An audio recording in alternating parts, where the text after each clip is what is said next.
Dia 5. Enxergando a vida do ponto de vista de Deus. Que é a sua vida? Tiago, capítulo 4, versículo 14. Nós não vemos as coisas como são, mas como nós somos. Anaïs Nin. Sua vida é formada como você a enxerga. Como você define sua vida determina seu destino. A perspectiva irá influenciar a maneira pela qual você investe o tempo, gasta o dinheiro, usa os talentos e valoriza os relacionamentos. Uma das melhores maneiras de compreender as pessoas é perguntando-lhes: como você vê a vida? Dessa forma, descobrirá que existem tantas respostas diferentes quanto existem pessoas. Já me disseram que a vida é um circo, um campo minado, uma montanha russa, um quebra-cabeça, uma sinfonia, uma jornada e uma dança.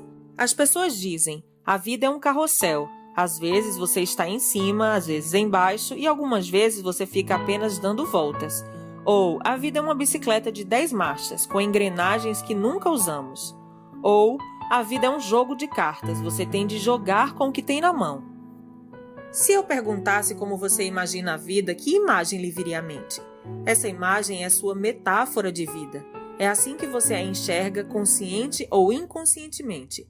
É uma descrição de como funciona a vida e o que você espera dela.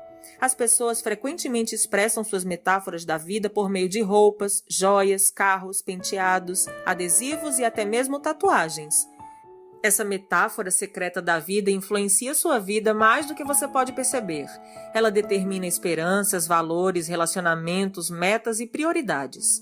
Por exemplo, se você pensa que a vida é uma festa, seu principal valor será se divertir. Se você vê a vida como uma corrida, certamente valorizará a velocidade e provavelmente viverá apressado a maior parte do tempo. Se você vê a vida como uma maratona, valorizará a resistência. Se você vê a vida como uma batalha ou um jogo, vencer será muito mais importante para você. Qual sua visão da vida? Você pode estar fundamentando a vida numa metáfora defeituosa. Para cumprir os propósitos para os quais Deus o criou, será necessário desafiar a sabedoria popular e substituí-la por metáforas bíblicas da vida. A Bíblia diz: não vivam como vivem as pessoas desse mundo, mas deixem que Deus os transforme por meio de uma completa mudança da mente de vocês. Assim vocês conhecerão a vontade de Deus. Romanos capítulo 12, versículo 2. A Bíblia oferece 3 metáforas que nos ensinam a visão que Deus tem da vida. A vida é um teste, é uma incumbência de confiança e é uma atribuição temporária. Essas ideias são os fundamentos da vida dirigida por propósitos. Estudaremos os 2 primeiros neste capítulo e o terceiro no próximo. A vida na Terra é um teste. Essa metáfora da vida é vista nas histórias relatadas em toda a Bíblia. Deus continuamente prova as pessoas quanto ao caráter, à fé, à obediência, ao amor, à honestidade e à lealdade. Palavras como provações, tentações, refinar e testar ocorrem mais de 200 vezes nas Escrituras. Deus provou Abraão ao lhe pedir que oferecesse o filho Isaque. Deus provou Jacó quando este precisou trabalhar 7 anos extras para obter Raquel como esposa. Adão e Eva foram reprovados no teste do Jardim do Éden, e Davi falhou diversas vezes ao ser submetido à prova por Deus. Mas a Bíblia também nos dá muitos exemplos de pessoas que foram aprovadas em importantes provas, como José, Ruth, Esther e Daniel. Os testes tanto desenvolvem quanto manifestam o caráter da pessoa, e toda a vida é um teste. Você está sempre sendo testado. Deus constantemente observa sua reação às pessoas, aos problemas, ao sucesso, aos conflitos, às enfermidades, às decepções e até mesmo ao clima. Ele até observa a mais simples ação, como quando você abre uma porta para alguém, pega o lixo que foi jogado no chão, ou quando é educado com um balconista ou uma garçonete. Não conhecemos todos os testes que Deus irá aplicar, mas podemos prever alguns deles, baseados na Bíblia. Você será testado por grandes mudanças, promessas adiadas, problemas insolúveis, orações não respondidas, críticas injustas e até mesmo tragédias sem sentido. Em minha vida, percebo que Deus testa minha fé por meio de problemas, minha esperança pelo modo de eu lidar com o que está em minhas mãos, meu amor por meio das pessoas. Um teste muito importante diz respeito à sua atitude quando você não consegue sentir a presença de Deus. Às vezes, Deus se retira intencionalmente e não sentimos mais sua proximidade. Um rei chamado Ezequias passou por esse teste. A Bíblia diz: Deus desamparou Ezequias para prová-lo e para saber o que realmente havia em seu coração. Isso está lá em 2 Crônicas, capítulo 32, versículo 31.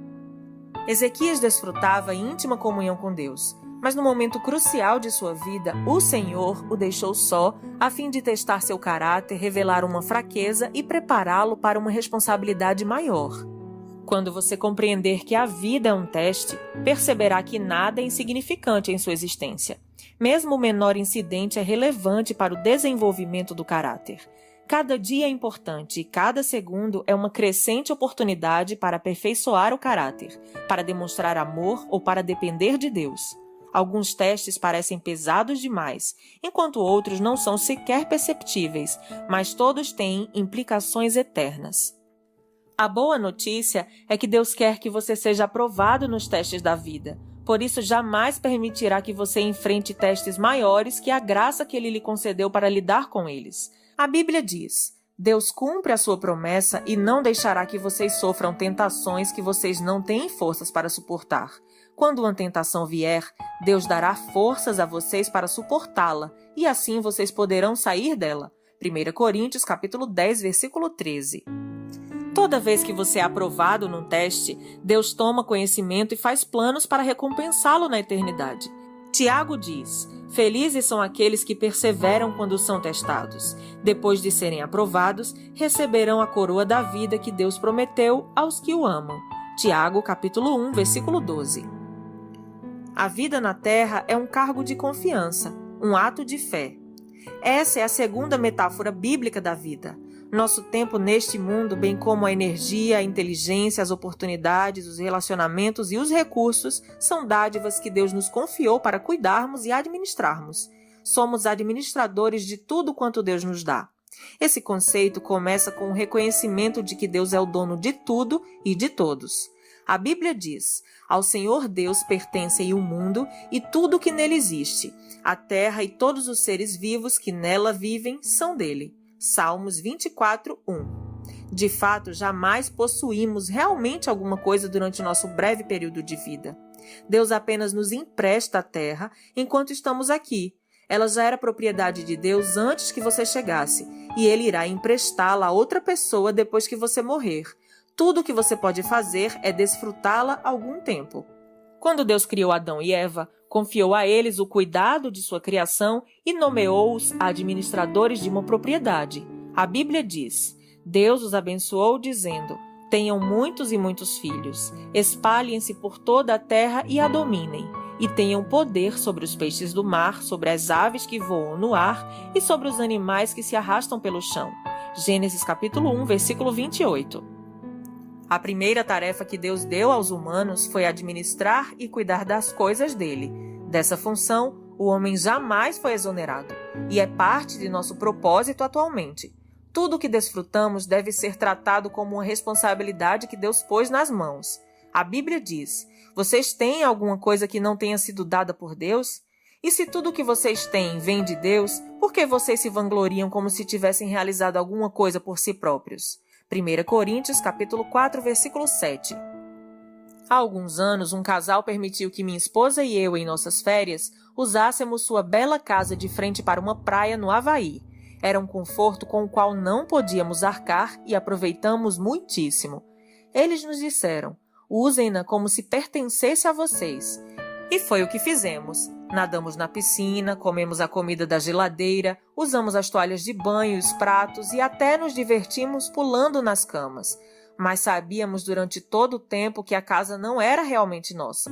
Por isso, tomamos um cuidado especial com tudo. Aproveitamos os benefícios que ela nos oferecia, sabendo, porém, que não éramos proprietários dela. Nossos valores culturais dizem: se você não é o dono, não terá cuidado. Mas os cristãos vivem por um padrão mais elevado. Visto que Deus é o dono, devo cuidar da melhor forma possível. A Bíblia diz: os que recebem algo de valor em confiança devem demonstrar que são dignos de tal confiança. 1 Coríntios, capítulo 4, versículo 2. Jesus frequentemente se referia à vida como um cargo de confiança e contou muitas histórias para ilustrar essa responsabilidade perante Deus. Na parábola dos talentos, em Mateus capítulo 25, versículos de 14 a 30, um homem de negócios confiou sua riqueza aos cuidados dos servos enquanto estava fora. Quando retornou, avaliou a responsabilidade de cada servo e recompensou a cada um adequadamente. O senhor daqueles servos disse: "Muito bem, servo bom e fiel. Você foi fiel no pouco, eu o porei sobre o muito. Venha e participe da alegria do seu senhor." Mateus capítulo 25, versículo 21. Ao final de sua vida, você será avaliado e recompensado conforme seu desempenho ao lidar com o que Deus lhe confiou. Isso significa que tudo o que você faz, mesmo uma simples tarefa diária, tem implicações eternas. Se você trata tudo como cargo de confiança, Deus promete 3 recompensas na eternidade. Primeira, você receberá o reconhecimento de Deus. Ele dirá: "Muito bem, bom trabalho." Segunda, você receberá uma promoção e uma responsabilidade maior na eternidade. Eu o porei a cargo de muitas coisas. Terceira, você será honrado em uma comemoração. Venha e participe da alegria do seu Senhor. A maioria das pessoas não percebe que o dinheiro é tanto um teste quanto um cargo de confiança designado por Deus, que usa a área financeira para nos ensinar a confiar nele. E para muitos, o dinheiro é o maior de todos os testes. Deus observa como usamos o dinheiro para avaliar se somos confiáveis. A Bíblia diz: "Se vocês forem indignos de confiança em relação às riquezas deste mundo, quem lhes confiará as verdadeiras riquezas celestiais?" Lucas capítulo 16, versículo 11. Essa é uma verdade fundamental. Deus diz que há um relacionamento direto entre a forma de eu utilizar o meu dinheiro e a qualidade de minha vida espiritual.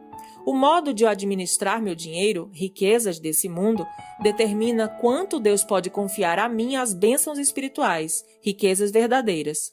Deixe-me perguntar: a forma de você administrar seu dinheiro está impedindo Deus de fazer mais em sua vida? Podem ser confiadas a você as riquezas espirituais? Jesus disse: "A quem muito foi dado, muito será exigido, e a quem muito foi confiado, muito mais será pedido." Lucas capítulo 12, versículo 48. A vida é um teste e um cargo de confiança, e quanto mais Deus lhe dá, mais responsável Ele espera que você seja. Dia 5. Pensando sobre o meu propósito de vida. Tema para reflexão: a vida é um teste e um cargo de confiança. Versículo para memorizar: quem é fiel nas coisas pequenas, também será nas grandes. Lucas capítulo 16, versículo 10. Pergunta para meditar: o que me aconteceu recentemente que agora percebo ter sido um teste de Deus? Quais as tarefas mais importantes que Deus me confiou? Até o próximo áudio.